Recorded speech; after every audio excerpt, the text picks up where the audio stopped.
کراچی میں کرنٹ لگنے سے 33 افراد کی ہلاکت پر نیپرا نے کے الیکٹرک پر 1 کروڑ روپے کا جرمانہ کر دیا۔ شوکاز نوٹس پر کے الیکٹرک کے جواب کو بھی مسترد کر دیا گیا۔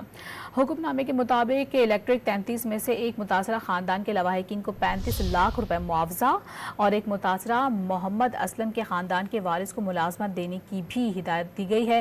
ترجمان کے الیکٹرک کے مطابق کراچی میں 2020-23 میں کرنٹ لگنے کے واقعات کی تحقیق کی گئی۔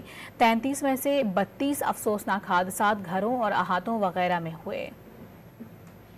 کراچی میں کرنٹ لگنے سے 33 افراد کی ہلاکت پر نیپرا نے کے الیکٹرک پر 1 کروڑ روپے کا جرمانہ کر دیا۔ شوکاز نوٹس پر کے الیکٹرک کے جواب کو بھی مسترد کر دیا گیا۔